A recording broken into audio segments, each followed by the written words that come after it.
makusanyo yamefikia 95.75 ikiwa ni zaidi ya lengo kwa 9.99. Nitumie nafasi hii kuzipongeza halmashauri za mji wa Tunduma, Mbozi na Ileje kwa kuvuka lengo. Aidha, nizitake halmashauri za wilaya ya Songwe na Momba kuongeza juhudi ya makusanyo kwani zipo chini ya 85.75. Kwenye taarifa nimeona kuwa kuna vyanzo vimekusanya chini ya lengo na vingine havijakusanya tangu tuanze mwaka. Nitoe rai kwa halmashauri kuongeza juhudi katika ukusanyaji wa mapato kwa kuhakikisha kuwa kila chanzo kinakusanya kwa 100% na au zaidi ikifikapo Juni 30, 2025, mwisho wa mwaka wa fedha wa 24/25. Kwenye hili eneo la miradi na kwa ujumla nitasemea mambo kadhaa. Miradi inayotekelezwa ikiletewa fedha, matokeo ndiyo matarajio ya kila mmoja. Tukishindwa kuyafikia matokeo, maana yake tumeshindwa kutimiza kile ambacho ni dhamira ya anayetupa pesa, lakini na ni dhamira ya wananchi sisi kuwafanyia kile kinachokusudiwa kufanyiwa.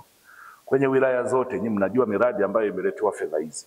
Wengi mtasema kwamba kuna fedha za miradi mingine hazijaletwa bado. Lakini tunaangalia zile ambazo tayari fedha zimeletwa. Kwa nini hatutekelezi miradi hiyo? Sasa katibu tawala wa mkoa, nategemea baada ya siku 7 nitapata intensive report kutoka kwenye kila halmashauri ikielezea mradi, fedha zimepokelewa lini, utekelezaji wake ni asilimia ngapi, na ulitakiwa kukamilika lini na kwa nini haujakamilika. Kama ulitakiwa kuwa umekamilika, ulitakiwa kuwa asilimia ngapi, kwa nini haujafikia asilimia hiyo, na commitment ya lini huo mradi utafikia 100%. Nikikamilisha baada ya siku 7 nitakuja mwenyewe kutembelea mradi mmoja baada ya mwingine, ili angalau itusaidie kujenga msingi. Labda tukitumia hii cut-rate system itatusaidia kuweka msukumo wa kutafuta matokeo. Lakini tukiwa na lengo la kuwafanya nyinyi wenyewe mhamasike kujisimamia na sio kusubiri kusimamiwa.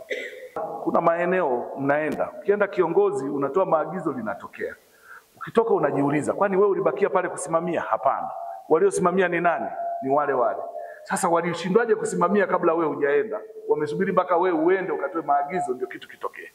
Maana yake ni nini? Ni kwamba hao wako bize kusubiri, wakikuona walale mbele. Wakishindwa kulala mbele, wakibanwa ndio wana comply. Sasa kwa nini tufanye kazi kwa mtindo huu? Lazima tujue tuna wajibu.